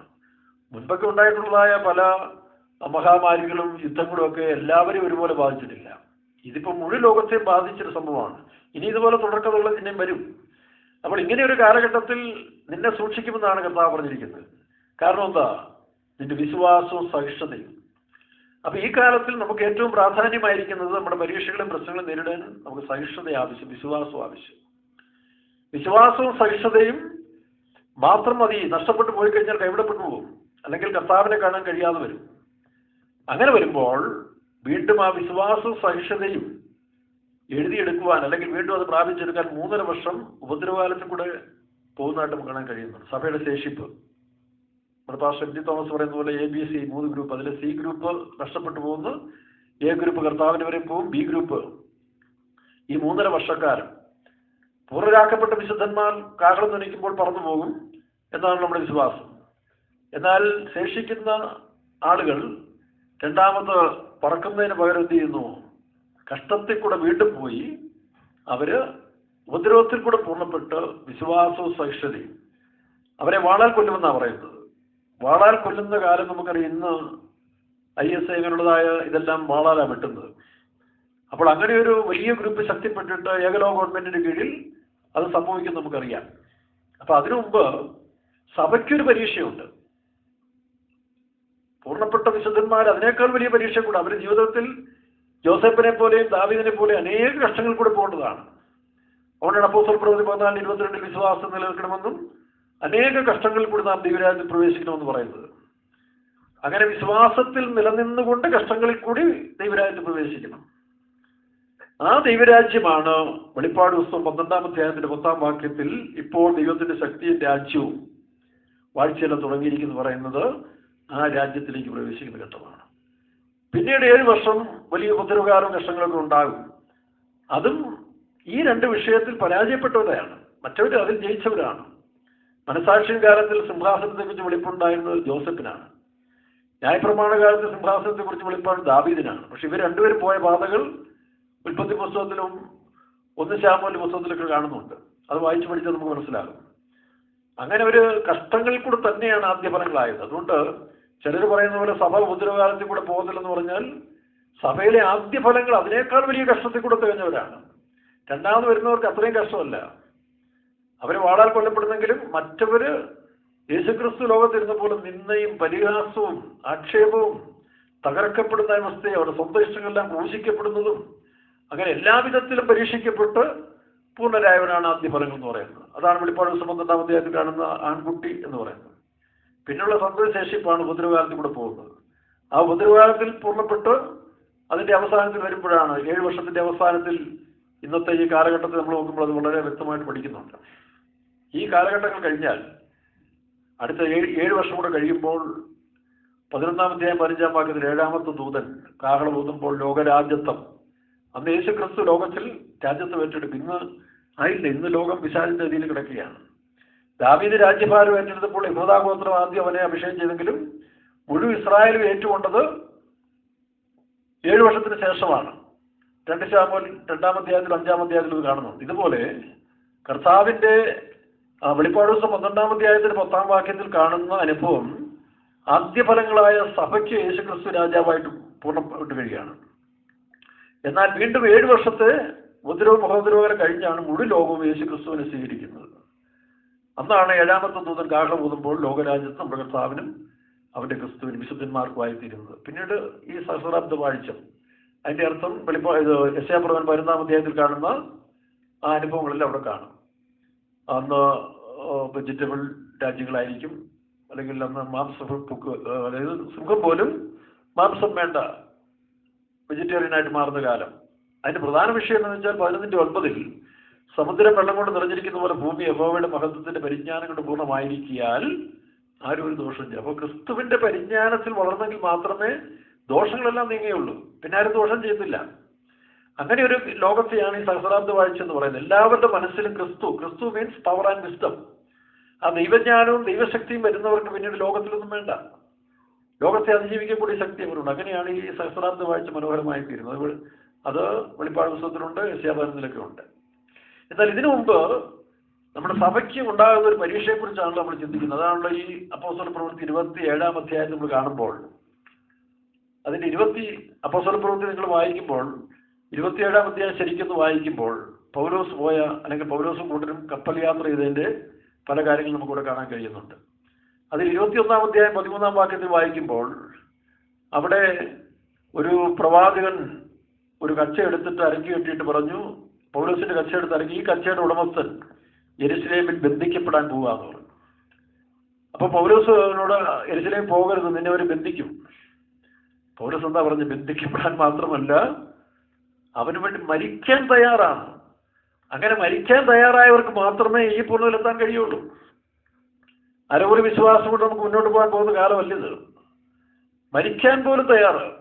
അതുകൊണ്ടാണ് മറ്റൊരിടത്ത് പൗലോസ് പറഞ്ഞത്, ഞാൻ എൻ്റെ പ്രാണനെ വിലയേറിയതായി എണ്ണുന്നില്ല എന്ന് പൗലോസ് പറഞ്ഞത്. ഞാൻ എൻ്റെ പ്രാണനെ വിലയേറിയതായി എണ്ണുന്നില്ല, എൻ്റെ ഓട്ടവും ദൈവങ്ങളുടെ സുവിശേഷത്തിന് സാക്ഷ്യം വഹിക്കണമെന്നും നോക്കണം.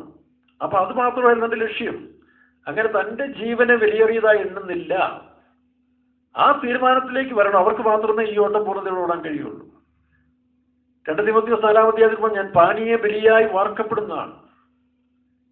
ഞരമ്പ് കെട്ടിച്ച ഒരാൾ രക്തം വാർന്ന് ചത്തുപോലെ ഈ സുവിശേഷത്തിന് നമ്മളെ തന്നെ പൂർണ്ണമായി വിധേയപ്പെടുത്തി, പാട്ടുകാരൻ പറയുന്ന പോലെ ഒരു കൈത്തിരി പോലെ കത്തിയെരിഞ്ഞ്, അല്ലയോ, ഒരു കൈത്തിരി പോൽ കത്തിയെരിഞ്ഞൊരിക്കൽ തിരുമാർവിൽ ഞാൻ ചാടിടുന്നു, ദൈവകൃപയിൽ ഞാൻ ആശ്രയിച്ചു, എൻ്റെ ആയുസിൻ ദിനമൊക്കെയും തൻ്റെ നാമമഹത്വത്തിനാ, എൻ്റെ ആയുസിൻ ദിനമൊക്കെയും തൻ്റെ നാമമഹത്വത്തിനാ, ഒരു കൈത്തിരി പോൽ കത്തിയെരിഞ്ഞൊരിക്കൽ തിരുമാർവിൽ മറഞ്ഞിടും ഞാൻ. ഇതുപോലെ നമ്മെ തന്നെ എരിഞ്ഞ് അവസാനിക്കുവാൻ തീരുമാനിക്കുന്നവർക്ക് മാത്രമേ ഈ ഓട്ടം പൂർണ്ണതയോടെ ഓടുവാൻ കഴിയുള്ളൂ. മറ്റെന്തെങ്കിലും ആഗ്രഹങ്ങൾ അവശേഷിപ്പിക്കുന്നെങ്കിൽ അവർ ഈ ഓട്ടത്തിൽ പതറിപ്പോകും. അതുകൊണ്ടാണ് ഈ കപ്പൽ യാത്രയും പൗലോസ് ആരംഭിക്കുന്നതിനും പറയുന്നത്, ഞാൻ അവനോട് ഭരിക്കാൻ തയ്യാറാണ്. അങ്ങനെ വരുമ്പോൾ ഫിലിപ്പോസിന്റെ വീട്ടിൽ വെച്ചായിരുന്നല്ലോ അത്. 4 ഫിലിപ്പോസിന്റെ വീട്ടിൽ ഉള്ള ആരാധന വളരെ വിശേഷമായിരുന്നു കേട്ടോ. ഫിലിപ്പോസും 4 പെൺമക്കളുമാണ്. അമ്മയുടെ കാര്യം പറയുന്നില്ല. 4 പെൺമക്കളും പ്രവാചകരായിരുന്നു. ഈ കാലത്ത് ഈ ലോക്ക്ഡൗൺ പീരീഡിൽ ഞാൻ നമ്മുടെ പാസ്റ്റർ MT തോമാച്ചാനെ വിളിച്ചൊരുക്കി പറഞ്ഞു, ഈ ലോക്ക്ഡൗണിന്റെ ആദ്യം പറഞ്ഞു, കുമ്മളിയിൽ ഒരു ഫെയ്ത്തും ഉള്ളായിരുന്നു, ഇപ്പൊ 70 ഫെയ്ത്തും ഓപ്പൺ ചെയ്തു. അതെന്താണെന്ന് ചോദിച്ചു. ഞാൻ പറഞ്ഞു, 70 വിശ്വാസത്തിന്റെ വീടും അടുത്ത ആഴ്ച തൊട്ട് ഫെയ്ത്തോമായിട്ട് മാറിയിരിക്കുകയാണ്. അവിടെ ഫെയ്ത്തോമിൽ ആരൊക്കെയുണ്ടോ? ഉദാഹരണം ഞാൻ ജോൺസൺ അവിടുത്തെ പാസ്റ്റർ, ജോൺസന്റെ വൈഫ്, മദർ, അല്ലെങ്കിൽ അവിടുത്തെ സിസ്റ്റേഴ്സ്, കുഞ്ഞുങ്ങൾ നോക്കണം. ഫിലിപ്പോസ്, സുവിശേഷകനായ വിശ്വാസിയായ ഫിലിപ്പോസ്, 4 മക്കളും പ്രവാചകരായിരുന്നു. ആ വീട്ടിൽ ചെല്ലുന്ന എന്തോ ഒരു അനുഗ്രഹം അറിയാവോ? പൗലോസ് പോലും അവിടെ പോയി അനേക ദിവസം താമസിച്ചു. അപ്പൊ ഈ ലോക്ക്ഡൌൺ പീരീഡിൽ വിശ്വാസിയുടെ വീടൊക്കെ അപ്പോസ്തല പ്രവൃത്തി 21-ാം അധ്യായത്തിൽ കാണുന്ന ഫിലിപ്പോസിന്റെ വീട് പോലെ ആകണം. അല്ലെങ്കിൽ റോമാലേഖനം 16-ാം അധ്യായത്തിൽ കാണുന്ന ഇത് അക്കില്ല പ്രിസ്കില്ല എന്ന് പറയുന്ന ദമ്പതിമാരുടെ വീട് പോലെ ആയിത്തീരണം. അവരുടെ വീട്ടിൽ സഭയുണ്ടായിരുന്നു, അനുഗ്രഹിക്കപ്പെട്ട സഭ. അക്കില്ലായും പ്രിസ്കില്ലയെ കുറിച്ചൊക്കെ അപ്പോസ്തല പ്രവൃത്തി 18-ാം അധ്യായത്തിൽ വായിക്കുന്നുണ്ട്. ഒരു നല്ല ഉപദേശ നിശ്ചയമുള്ളവരും അപ്പല്ലോസിനെ പോലെ ഈ സത്യത്തിലേക്ക് നടത്തിയവരാണ്. ആ സ്റ്റാൻഡേർഡിലേക്ക് വിശ്വാസികൾ വളരണം. സഭാരാധനയില്ലെന്ന് പറഞ്ഞുകൊണ്ട് കാര്യമൊന്നുമില്ല. നിങ്ങളുടെ വീടുകളിൽ ആരാധന ആരംഭിക്കണം. നിങ്ങളുടെ ആരാധനയുടെ ശക്തിയും അനുഭവം കണ്ട് അയലോക്കാരെല്ലാം കയറി വരും, മീനോടി വരും. അങ്ങനെ അനേക മീനുകൾ നിങ്ങളുടെ ഭവനത്തിൽ വരുമ്പോൾ നിങ്ങളുടെ വീടുകൾ വിശ്വാസ വീടായിട്ട് മാറും. അത് അക്കില്ലായ പ്രിസ്കില്ലായുടെ വീട് പോലാകും, ഫിലിപ്പോസിന്റെ വീട് പോലാകും. അങ്ങനെ സഭകൾ പെരുകട്ടെ, ആത്മാക്കൾ വീടുകളെല്ലാം അനുഗ്രഹിക്കപ്പെട്ട സഭകളായി തീരട്ടെ. ദൈവത്തിന് സ്തോത്രം. അങ്ങനെ അവിടെ നിന്ന് ആരംഭിക്കുന്ന യെരുശലേമിൽ വെച്ച് പൗലോസിനെ 2 ചങ്ങലയാൽ ബന്ധിച്ച് കപ്പലിൽ അവരെ റോമിലേക്ക് കൊണ്ടുപോവുകയാണ്. അവിടെ നല്ലൊരു രസകരമായൊരു വാക്യം അപ്പോസ്തല പ്രവൃത്തി 25-ന്റെ 11-ാം വായിക്കുമ്പോൾ ദൈവത്തിന്റെ അരുളപ്പാട് ലഭിക്കുകയാണ്. നീ കൈസർ രാജാവിന്റെ അല്ലെങ്കിൽ ചക്രവർത്തിയുടെ മുൻപാകെ നിൽക്കേണ്ടതാകുന്നു. എന്നെ വളരെ രസിപ്പിക്കുന്ന ഒരു വിഷയമാണ്. ചക്രവർത്തിയുടെ മുൻപാകെ നീ നിൽക്കേണ്ടതാകുന്നു. അവിടെ കൈസർ എന്ന് പറയുന്നതും ചക്രവർത്തി എന്ന് പറയുന്ന ഒരാൾ തന്നെയാണല്ലോ. അപ്പൊ 25-ന്റെ 11-ൽ ചക്രവർത്തിയുടെ മുൻപാകെ നിൽക്കേണ്ടതാകുന്നു. 25-ന്റെ 21-ൽ വായിക്കുമ്പോൾ ചക്രവർത്തി തിരുമനസിന്റെ മുൻപാകെ നിർത്തപ്പെടാൻ പൗലോസ് പോവുകയാണ്. നമ്മുടെ ചക്രവർത്തി ഒന്നെടുത്ത്, നമ്മുടെ ചക്രവർത്തിയായ യേശു ക്രിസ്തുവിന് മുമ്പാകെ നാം നിൽക്കപ്പെടണമെങ്കിൽ അനന്യനും പരമാർത്ഥികളുമായിട്ട് തീരണ്ടേ. അവനവൻ ശരീരത്തിരിക്കുമ്പോൾ ചെയ്യുന്ന നല്ലതാകലും തീയതാകലും ഇതൊക്കെ വെളിപ്പെടുന്നൊരു സമയം വരും. അപ്പോൾ ദൈവത്തിന് മുമ്പാകെ ചെല്ലുമ്പോൾ നാം നിഷ്കളങ്കരും പൂർണ്ണരായെങ്കിൽ മാത്രമേ അവരോട് ഐക്യപ്പെടാൻ കഴിയുള്ളൂ. അപ്പോൾ നമ്മൾ ഓർത്തോളും, ചക്രവർത്തി തിരുമനസിനെ കാണാനുള്ള യാത്ര ഇച്ചിരി ഞെരുക്കമുള്ള ഇതാണ്, അത് കഷ്ടമുള്ള കാര്യമാണ്. അങ്ങനെ മുന്നോട്ട് പോകുമ്പോൾ 27 അധ്യായത്തിന്റെ ആരംഭഭാഗം വായിക്കുമ്പോൾ അവിടെ കാറ്റ് പ്രതികൂലമായിട്ട് ഓടിയത്. നിങ്ങൾ ആ അധ്യായം ഒന്ന് വായിക്കണം കേട്ടോ. അധ്യായം വായിച്ചൊന്ന് ഹൃദയസ്ഥമാക്കിയെങ്കിൽ ഈ മെസ്സേജ് വളരെ പ്രയോജനപ്പെടുത്തുകയുള്ളൂ. അപ്പോൾ 27 അധ്യായത്തിൽ പൗലോസ് കുറേ ആളുകളെല്ലാം കൂടി ഇറ്റാലിയ കപ്പലിൽ കയറി റോമിലേക്ക് പോവുകയാണ്. ആ റോമിൽ പോകുന്ന സമയത്ത്, റോം എന്ന് പറയുന്നത് നമുക്ക് മറ്റൊരു ഭാഗം പറഞ്ഞ് നമ്മുടെ പുതിയ യെരൂശലേമായിട്ട് എടുക്കാം. പുതിയ യെരൂശലേമിലെ ചക്രവർത്തി നമ്മുടെ കർത്താവായ യേശു ക്രിസ്തുവാണ്. അപ്പോൾ പുതിയ യെരൂശലേമിലെ യേശു ക്രിസ്തുവിനെ നമ്മൾ കാണുന്ന ഒരു അനുഭവമുണ്ട്. ഇതിന് രണ്ടു വശമുണ്ട് കേട്ടോ. ഒന്ന്, മലാഖിയുടെ 3:1 മുതൽ വായിക്കുമ്പോൾ നമ്മൾ ശുദ്ധീകരണം പ്രാപിച്ചു കഴിയുമ്പോൾ നമുക്ക് കർത്താവിനെ കാണാം. പിന്നെ കാണുന്ന അങ്ങനെയുള്ളവരെല്ലാം ഒന്നിച്ചു കൂടുന്ന സംഗമം, അതാണല്ലോ മധ്യാകാശം എന്ന് പറയുന്നത്. അതിൽ നമ്മൾ ആത്മീയമായി വ്യാഖ്യാനിക്കപ്പെടുമ്പോൾ വേറെ വളരെ അത്ഭുതമായ അനുഭവങ്ങളൊക്കെ ഇവിടെ കാണാൻ കഴിയും. അത് പിന്നീടാണ്. അപ്പോൾ ഇവിടെ 27 അധ്യായത്തിന്റെ തുടക്കത്തിൽ തന്നെ വായിക്കുമ്പോൾ കാറ്റ് പ്രതികൂലമാണ്. അപ്പൊ ആരംഭ സമയങ്ങളിൽ നമ്മുടെ ജീവിതത്തിലുണ്ടാകുന്ന പരീക്ഷകളെ നമ്മൾ നേരിടുമ്പോൾ നമുക്ക് ചില മറകൾ ആവശ്യമാണ്. ചില പ്രാർത്ഥിക്കാൻ സഹായിക്കാൻ വേണ്ടവരുണ്ട്, ഉപദേശം തരാൻ വേണം. അങ്ങനെ മറപറ്റി ഓടുന്നൊരു കാലഘട്ടമുണ്ട്. പിന്നെ നമ്മൾ താഴോട്ട് വായിക്കുമ്പോൾ കപ്പലോട്ടും വൈഷമ്യമായി 10-ാം വാക്യത്തിൽ വായിക്കും, 22:10 വായിക്കുമ്പോൾ കപ്പലോട്ടും വൈഷമ്യവും നമ്മുടെ വളരെ പ്രയാസങ്ങളുള്ളതായൊരു അനുഭവങ്ങൾ ആയിത്തീരും. അവിടെ പ്രാണന് പോലും സംശയമുണ്ടായി, പ്രാണൻ നഷ്ടപ്പെടുമോ, ഏറിയ കഷ്ടം വരുമെന്നുള്ളൊരു അനൗൺസ്മെന്റ് ഉണ്ടായി. മുന്നോട്ടുള്ള യാത്രയിൽ ഏറിയ കഷ്ടങ്ങൾ വരും. ഇത് കേട്ടപ്പോൾ തന്നെ പലരും തളരാൻ തുടങ്ങി. അങ്ങനെ മുന്നോട്ട് പോകുമ്പോൾ ക്ഷീണിച്ചും തളർന്നിരിക്കുമ്പോൾ പൗലോസോട് ധൈര്യപ്പെടുത്തുന്നു. ദൈവത്തിന്റെ ദൂതൻ രാത്രിയിൽ വന്ന് പൗലോസോട് പറയുന്നു, ഇവരെല്ലാം നിനക്ക് ദാനമായി തന്നിരിക്കുകയാണ്. പൗലോസോട് പറയുന്നത്, ഈ കപ്പലിൽ താമസിച്ചുകൊണ്ട് നിങ്ങൾ ജീവിക്കുമ്പോൾ ഒരുത്തർക്കും ക്ഷതം വരികയില്ല. എന്നാൽ 27-ാം അധ്യായത്തിന്റെ 15-ാം വാക്യത്തിൽ വായിക്കുമ്പോൾ അടുത്തതാ അതിനേക്കാൾ ഉഗ്രമേറിയൊരു ഈശാനമൂലം കാറ്റ്.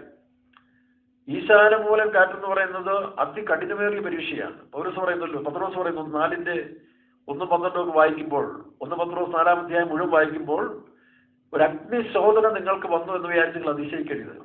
അത് നിങ്ങളുടെ പൂർണ്ണതയ്ക്ക് വേണ്ടിയാണ്. നിങ്ങളെ ശുദ്ധീകരിച്ച് പുടമിട്ട് പൊന്നുപോലെ വെളിയിൽ കൊണ്ടുവരാൻ നമുക്ക് അഗ്നി പരിശോധന, ശാദ്രക്ക് മേശക്ക് അബേദ്നെഗോ പരിശോധനയിൽ കൂടെ പോയതുപോലെ നമ്മൾ പരിശോധനയിൽ കൂടെ പോകേണ്ടത് ആവശ്യമാണ്. എന്നാൽ ആ പരീക്ഷയിലും വളരെ അസ്വസ്ഥരായി കപ്പൽ അത്യന്തം അലഞ്ഞ് വല്ലാത്തൊരു പ്രതികൂല സാഹചര്യത്തിൽ എല്ലാവരും ഭയപ്പെട്ടു പോയി. പക്ഷേ അവരൊരു കാര്യം ചെയ്തു കേട്ടോ. 3 ദിവസം കഴിഞ്ഞപ്പോൾ അവർ ഭാരം കുറയ്ക്കാൻ തുടങ്ങി. കപ്പലിലുള്ള പല കൂപ്പുകളും എടുത്ത് കടലിൽ കളഞ്ഞു. കാരണം ഭാരം കുറയട്ടെ.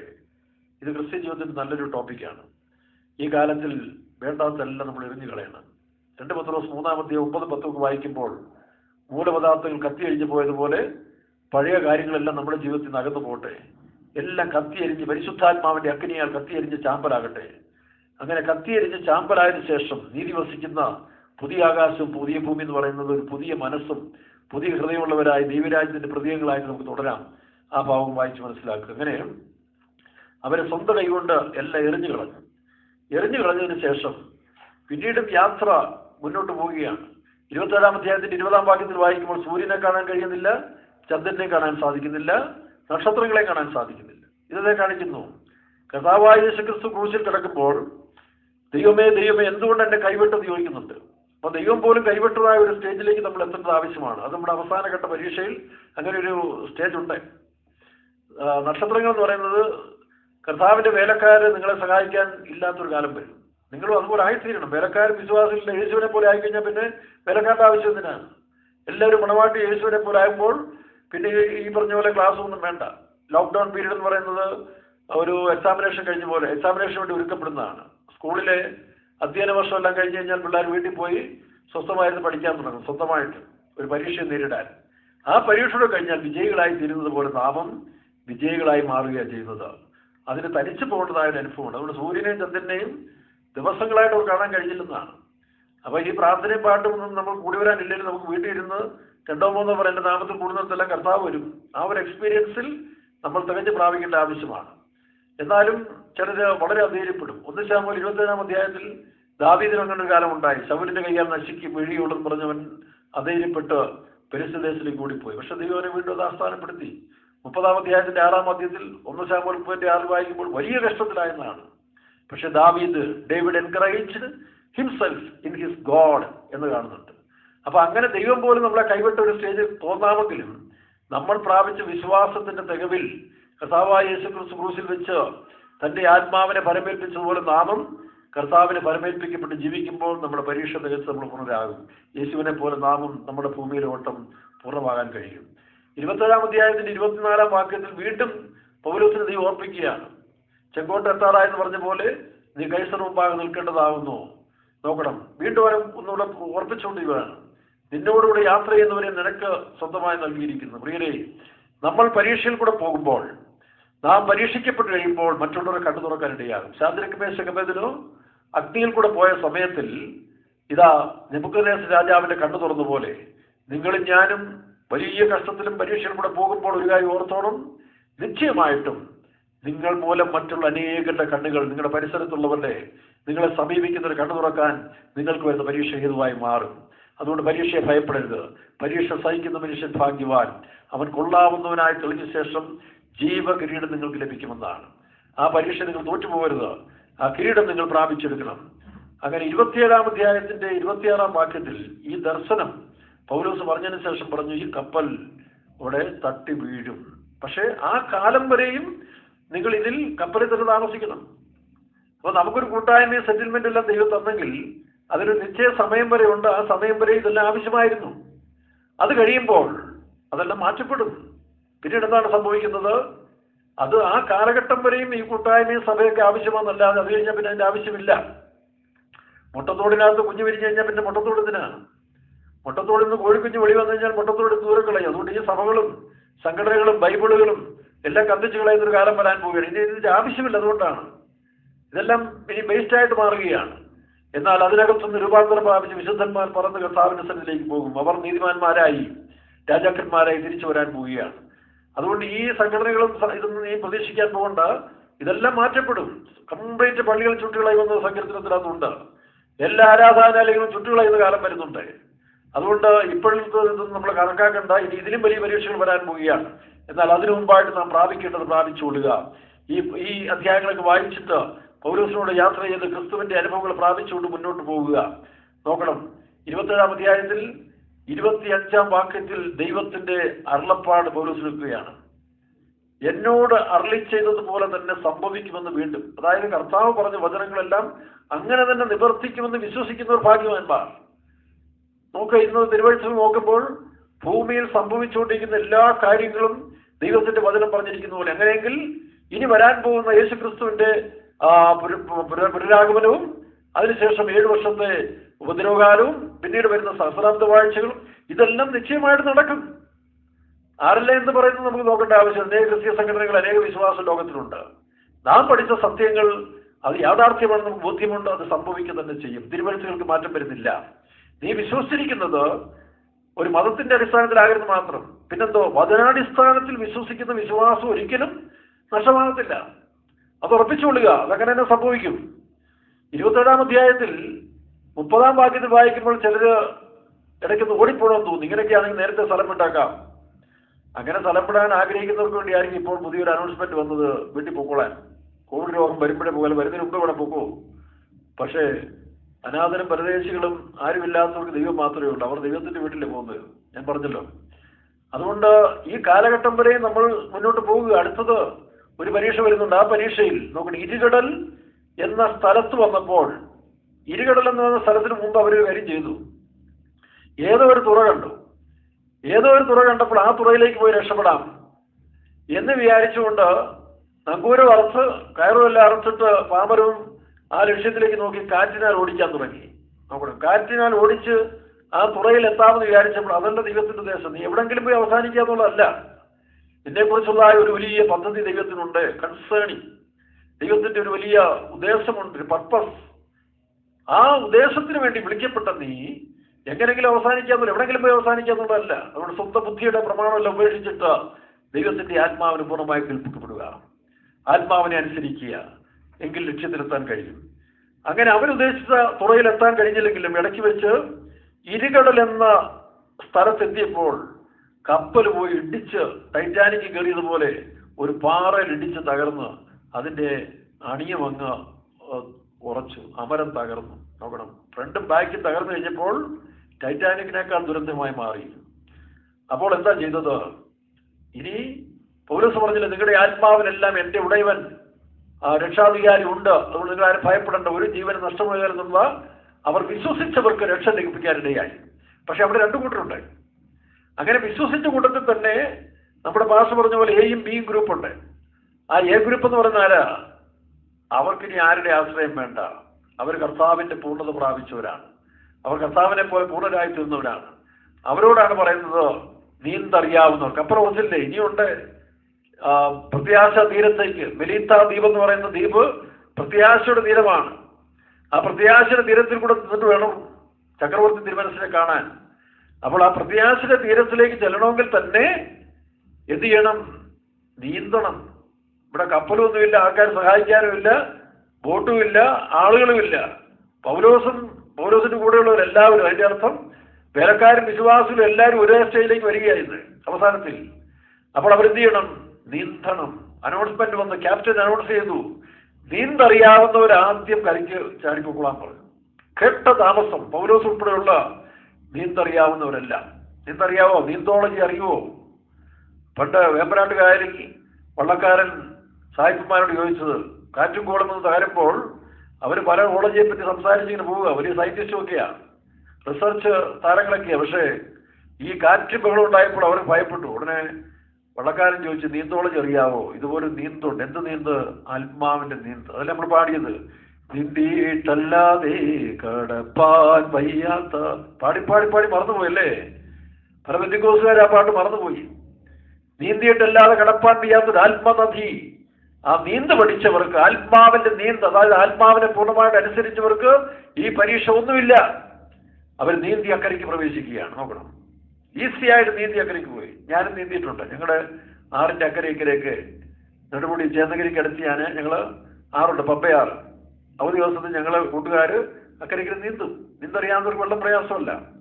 ഇതുപോലെ ആത്മാവിന്റെ നീന്തൽ പഠിച്ചാൽ പ്രിയപ്പെട്ടവരെ നീന്തി അക്കരയ്ക്ക് പോകാം. അവരാദ്യം ചാടി. പക്ഷേ രണ്ട് സബ്ജക്റ്റ് തോറ്റവരുണ്ട്, വിശ്വാസവും സഹിഷ്ണുതയും. ഇന്ന് പറയുന്നതിന് മുമ്പ് ഷോർട്ട് ടെമ്പറിങ് എടുത്തടിക്കില്ലേ, സഹിക്കാൻ ഒക്കുന്നില്ല, പൂർണ്ണമായിട്ട് വിശ്വസിക്കാൻ സാധിക്കുന്നില്ല. ചെറിയൊരു കാര്യം വരുമ്പോഴും നമ്മൾ ദൈവത്തെ പൂർണ്ണമായിട്ട് വിശ്വസിക്കാൻ പറ്റാതെ ലോകത്തിലേക്ക് പോകുന്നില്ലേ? അങ്ങനല്ല, വീണ്ടും വിശ്വസിക്കണം. ആ കുറവുള്ളവരെന്താ സംഭവിച്ചത്? അവര് നീന്തറിയാതെ ഇങ്ങനെ വിഷമിക്കുകയാണ്. അല്പം നീന്തറിയാം. അവർ ലോകത്തിലിരിക്കുമ്പോൾ ദൈവത്തേക്കാൾ കൂടുതൽ മനുഷ്യരെയും പുണ്യവാളന്മാരെയും പുണ്യവാളത്തെയൊക്കെ ആശ്രയിച്ചവരാണ്. അതുകൊണ്ടാണ് ഇപ്പോഴും ഒരു ആശ്രയം നോക്കുക. ഇപ്പോഴും ആരാധന ഇല്ലെങ്കിൽ കഷ്ടമാണെന്ന് പറയുന്നവരുണ്ട്. ആരാധന ഉണ്ടല്ലോ, ആരാധിക്കുന്ന നമ്മളില്ലേ?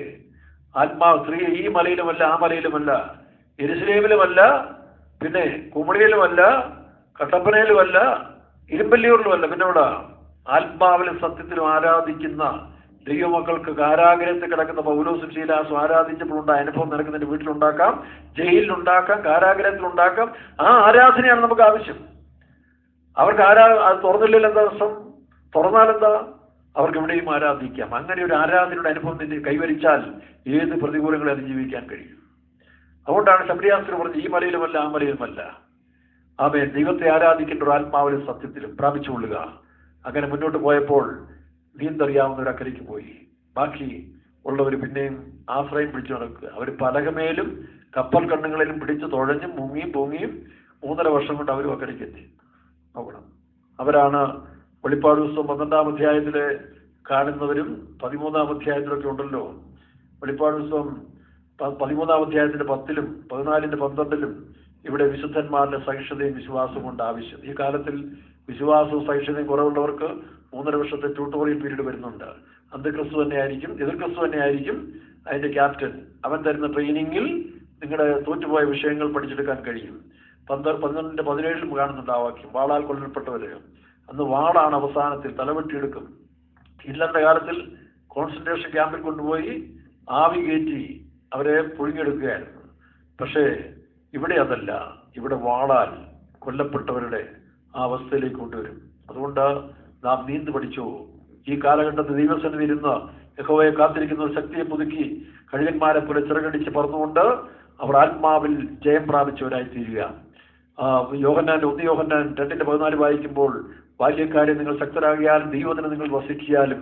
ഇപ്പൊ ദൈവവചനം കൊണ്ടും, അതാണ് യൂദായുടെ ലേഖനം 20-ാം വാക്യത്തിൽ, നിങ്ങളോ പ്രിയമുള്ളവരെ നിങ്ങളുടെ അതിവിശുദ്ധ വിശ്വാസത്തെ ആധാരമാക്കി പരിശുദ്ധാത്മാവിൽ പ്രാർത്ഥിച്ചും നോക്കണം, നിങ്ങൾക്ക് തന്നെ ആത്മീയ വർധന വരുത്തണം. ആരും വരുത്താൻ വരത്തില്ല, ആരും നിങ്ങൾക്ക് വേണ്ടി മധ്യസ്ഥന് വരുത്തില്ല. അവരവർ തന്നെ പ്രാപിച്ചോണം, അവർ തന്നെ എടുത്തോണം. വിളക്കിൽ എണ്ണ കരുതിക്കോണം.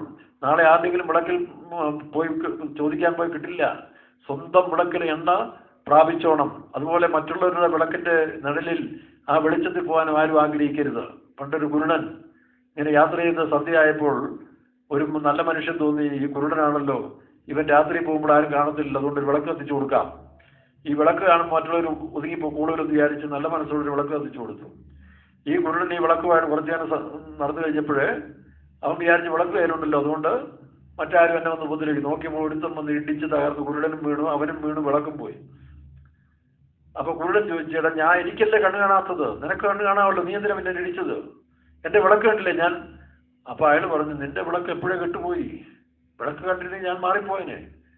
വിളക്ക് എപ്പോഴോ നീ കെട്ടു, നിനക്ക് ആഴ്ചയില്ലാഞ്ഞുകൊണ്ട് കെട്ട വിളക്കിനെ തിരിച്ചറിയാൻ സാധിച്ചില്ല. അതിന്റെ അർത്ഥം, പ്രിയരെ, മറ്റുള്ളവർ കത്തിച്ചു തരുന്ന വിളക്കം കൊണ്ട് യാത്ര ചെയ്യാൻ നിനക്ക് അധികാരം കഴിയത്തില്ല. ഒരുപക്ഷെ ബാല്യകാലത്തിൽ ആരംഭ അനുഭവങ്ങളിൽ മറ്റുള്ളവർ നിനക്ക് വിളക്ക് കത്തിക്കേണ്ട ആവശ്യമായിരുന്നു. അതുകൊണ്ടാണ് സമാഗമന കൂടാരത്തിലെ സലോമന്റെ ആലയത്തിൽ പുരോഹിതന്മാർ വിളക്ക് കത്തിക്കുമായിരുന്നു.